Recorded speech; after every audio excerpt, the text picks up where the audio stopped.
होय ताई, मसाला उन्हाळ्यातच केला जातो का वर्षभर? म्हणजे जसं वाळवणाची काय म्हणतो आपण, कुरडया, परत पाप, उन्हाळ्यात का?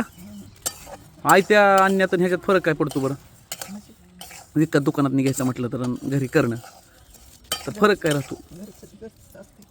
घरचं ती घरचंच बरं, ओरिजिनल असतं, मिक्सिंग काही राहत नाही घरचा. पण ती विकत आणलेलं टेस्ट लय भारी असते म्हणतात, असं म्हणतात हो. म्हणजे हां, खाऊन बघायला पाहिजे का? जवळ बाहेर पडत नाहीत घराच्या तवर घरचं भारी लागतं. पण एकदा घराच्या बाहेर पडले की माणसं म्हणला बाहेरचा मसाला लय भारी वाटायला लागता. पण कळायला लागल्यापासून घरचंच खाल्लेलं. हां हां हां हां हां. आता काय काय घेतलंय तुम्ही यात? ही ना धन पलीकडलं काय काय नाही, सौद्यातलं पण नाव असतं ना ताई.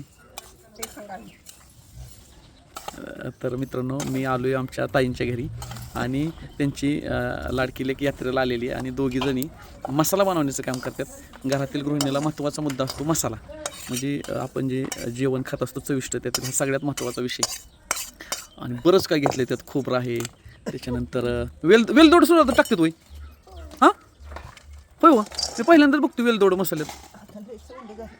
नाही नाही, सोंग नाहीत म्हणता येत, नवीन. खोबरं आता खोबरं कसं किलो आहे ताई?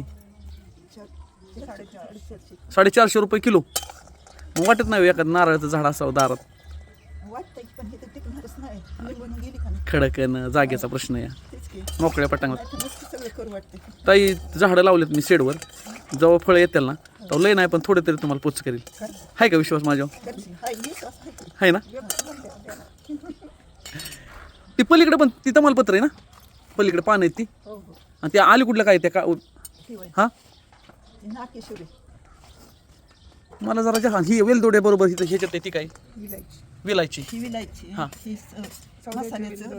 हां, विलायची, सॉरी विलायची. आणि ती पांढरं काय छोटं छोटं तीळ पण मसाल्यात. आता ऐका की, एवढ्या वस्तू बघितल्यात ताई, एकदा येऊन आहे ना मसाल्याची चवच बघावं लागणार आहे मला. हां, हिंग. आता जे तुम्ही हे सगळा मसाला करताय ते किती किलो मिरचीला एवढं? म्हणजे 2.5 किलो मिरची आहे. 2.5 किलो मिरची. हां, अर्धा किलो धन आहे. अर्धा किलो धन. हां, 1000 रुपयाचा सौदा आहे. 1000 रुपयाचा सौदा. ते किलोला 1000 रुपये. म्हणजे 2.5 किलोचा मसाला व्हायचा असेल तर त्याला 2,500 रुपये खर्च, बरोबर का? 2 ते 2.5 घरी बनवलेला. आणि हे तेल त्याला घेतलं का परतायला? बरं.